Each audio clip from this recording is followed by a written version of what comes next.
Magandang hapon po sa lahat. Tayo nagbabalik dito sa aking munting channel po sa Mel Soriano TV 29 para mag-discuss ulit ng another coins. Ayan po. At ito ay ating hilig po, pagtatalakay ng barya. Ayan po, at tayo isang kolektor po. Dinidiscuss natin ang mga barya rito sa aking YouTube channel para malaman natin kung gaano nakataas ang kanilang mga halaga. Ayan po. Magandang hapon po sa lahat ng kolektor. Kung saan dako kayo ng mundo po, lalo-lalo na ang aking mga subscriber po. Thank you so much po sa lahat. Yun naman nanonood na hindi pa po nakapag-subscribe. Ayan po. At malaking tulong na po yan sana kung gusto nyo ang ganitong mga topic po about coins, makikisuyo sana ako. Baka pwedeng pakipindot ang ating notification bell, like and share para ma-update po kayo sa mga latest ko pang gagawin mga video po. Maraming salamat din po sa nanonood doon sa aking FB page po. Thank you so much po sa lahat. Ayan. Ang pag-usapan po natin ngayon ay pera po ng ating BSP.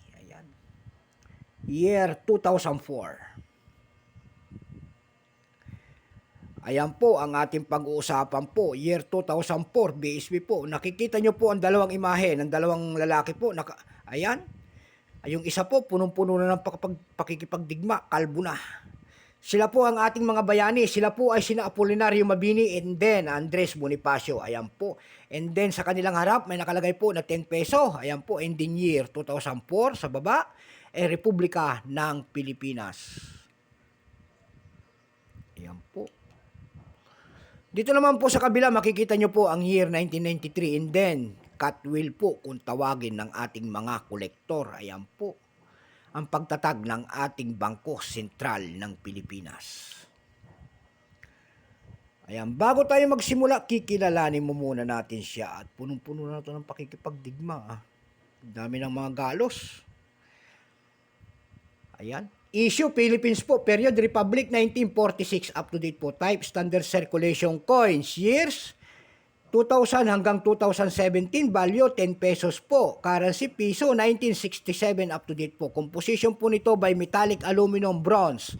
Center in copper nickel ring. May bigat po itong 8.7 grams. May haba po naman itong 26.5 mm.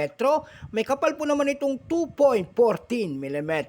Ang kanyang hugis, syempre, bilog. Orientation nito, middle alignment. Number, N-4519. Reference number, KM-278. Kung tawagin, ang kanyang nasa likod po ay sale of the Central Bank of the Philippines po. Ayan.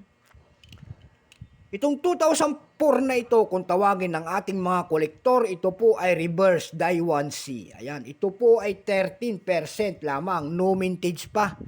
Kasi ito po ay ating ginagamit pa, pambili pa po ng mga bawang-bawang dyan, pandagdag. Pero may price na kung tawagin ng ating mga kolektor doon sa ating numista.com. Ayan po, yung kanyang extra fine, 34 pesos. Almost uncirculated, 44. At uncirculated nito ay nagkakahalaga lamang ng 86 pesos.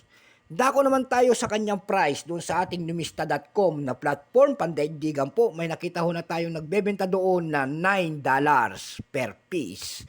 Meron din tayo nakita doon na 360.77 pesos. Meron naman tayong nakita doon sa ating Carousel PH doon sa platform ng Carousel PH po. 3 pieces na 2004, 5 in 6. 500 pesos ang kanyang halaga. Ayan. Sana naliwanagan kayo sa price ng ating coins na ito. So magandang hapon po. Ayan. Hanggang dito na lamang po. God bless po sa lahat and take care.